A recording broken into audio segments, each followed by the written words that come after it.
Good afternoon, everyone. My name is Chunxiang Zhu. I'm from Chemical Engineering Department. So today we're going to be talking about how to tell a reaction is spontaneous or not. Yes, how do we tell a reaction is spontaneous or not? So for example, if we want to do a chemical reaction, we put all our chemicals inside the beaker. And how am I able to tell that the reaction is going to go, or we need some extra heat or work, right? So the answer lies in this equation, this formula, which is delta G equals delta H minus T times delta S. Right? So here delta G is the Gibbs free energy. And that is a key for today. Gibbs free energy. Okay, it equals to delta H, which is the enthalpy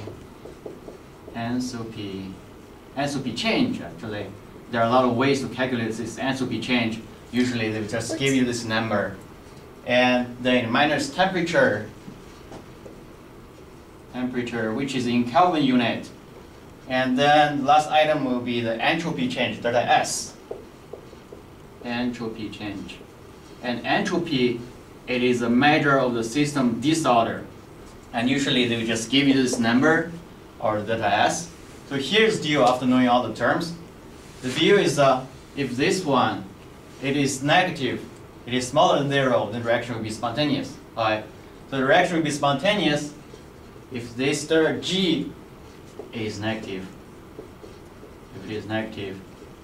And if it is negative, which means it has to be smaller than 0.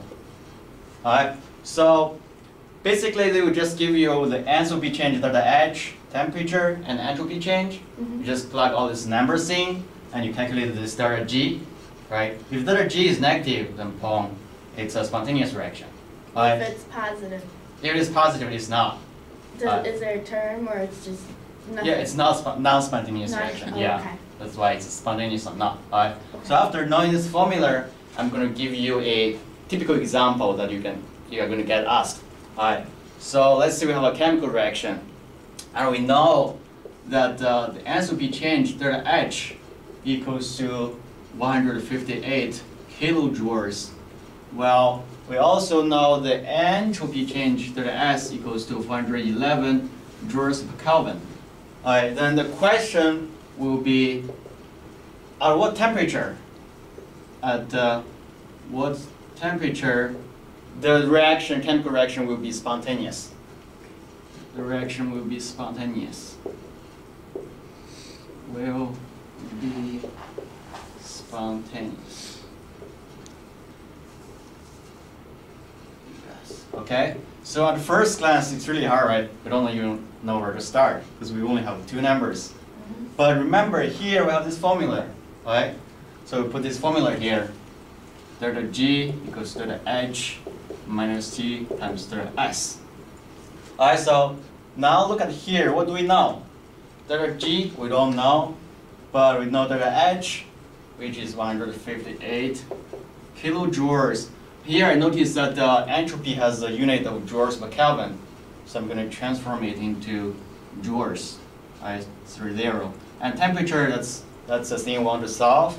Temperature, the entropy we do know, which is 411 joules per Kelvin. So what is the question again? So at what temperature the reaction will be spontaneous, right? So the reaction will be spontaneous, which means, anybody knows? The reaction will be spontaneous, which means? Negative? Yeah, delta G has to be negative, right? So it has to be smaller than 0.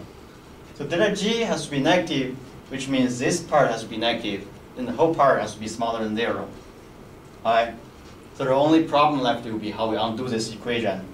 Alright, so here we move this temperature times 411 joules per Kelvin to the left-hand side. And here, right-hand side, it will be joules per Kelvin, right? Then we divide both sides with 411 joules per Kelvin. Then, as you can see, the 411 joules per Kelvin cancel out.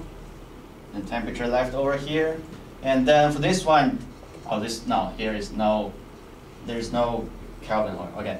So here, joule and joules cancel out. Then this is temperature. This is Kelvin will be flapped up here to be Kelvin, Alright, then you guys have a calculator? Like, can I calculate this one? No, okay, I got the number. So it's 384 Kelvin. So what does this mean is that this means the reaction will be spontaneous if the temperature is higher than 384 Kelvin. Alright, so a lot of reactions can be spontaneous as long as their temperature is high enough. Alright. So to wrap up, what we have learned today is that if you want to know a reaction is spontaneous or not, calculate the Gibbs free energy. And if Gibbs free energy is negative, then the reaction will be spontaneous. And there's a formula to calculate it, which is delta G equals delta H minus T times delta S. Also, it's either going to be so easy that you know all these numbers, you plug them in, calculate delta G, or you set delta G to be smaller than 0, then you get temperature, then you find out above what temperature the reaction will be spontaneous. All right, that's all. Thank you, guys. Yes, please. No. Question. You go first, Corey. So is it like a concrete definition for like spontaneous? Like, is it just a definition? Like, because I know you gave the formula, but like, what's the definition? The definition is just if you like you have a chemical reaction, you just put out the chemicals in, and it just like react. It's going to become other substance that's spontaneous. You don't need to do anything like stir it or heat it up.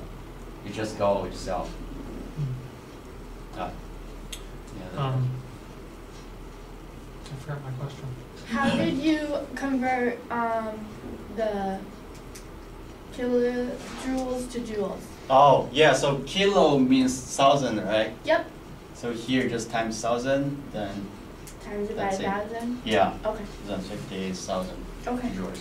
I remember now. So, what are some causes of spontaneous reactions? You mentioned chemical reactions. Is there Yeah. anything else that could cause? Yeah, actually, that is the Gibbs energy. So Gibbs energy, actually, as we know, we have gravity, right? Gravity potential. If it is high, then because that gravity potential is going to drop, because here you have low potential, low gravity potential, Yeah. right? So here, this is actually chemical potential, Huh. Okay. right? Yeah, so this is chemical potential. If I have a high Gibbs free energy, then that's chemical potential is high. It tends to go lower. Then it's going to react. That's why it's spontaneous. Okay. So you said if it's like less than or if it's less than 0, Yeah. which is negative, then it's spontaneous. Yeah. So in the instance where the T is like, why would you put T greater than 384? Like, it kind of confuses.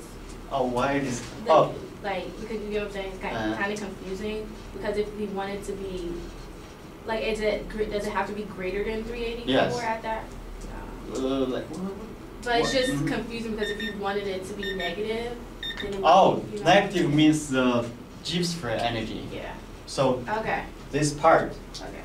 and we have after we have this part, so we're solving with T. So yeah, if this one is bigger than this number, then the whole part is going to be smaller than 0, right? Mhm. So that's this part. So it's different, different thing. It's different items. Okay. Yeah. Okay. Right. Yeah. Okay, so you can erase the board. I'm Ah. going to give you 3 terms, and you can pick one to define.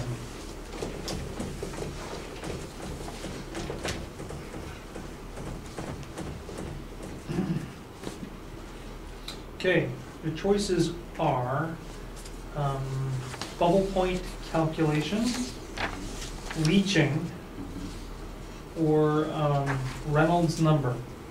Okay, I think I would just pick leaching. Leaching. Yeah.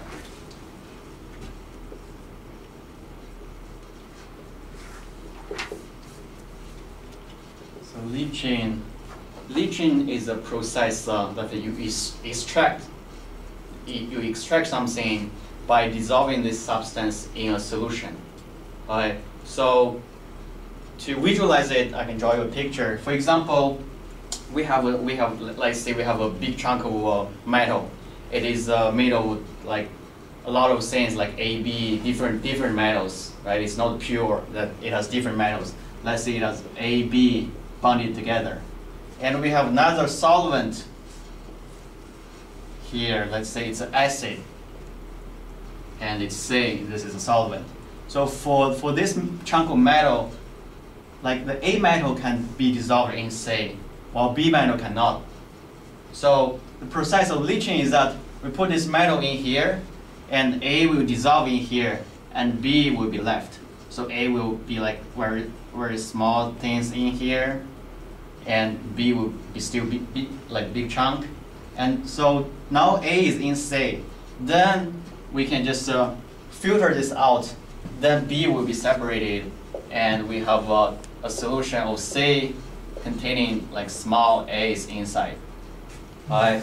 So if we want to get pure A, then we can just evaporate this C or distillate it. Just get rid of C, then we can have the pure material left. Then this is process of leaching, so it separates A and B.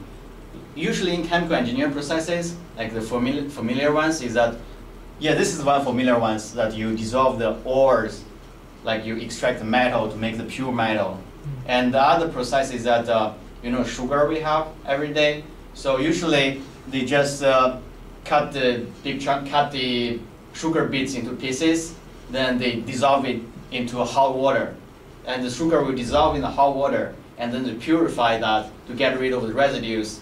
Then the sugar is in that solution, and then they just also get rid of the water, then they get the sugar. So that's called leaching. So it's kind of like distillation? Yeah, the last step is distillation. Yeah. Before that is like you dissolve it. Okay. You're all set. All right.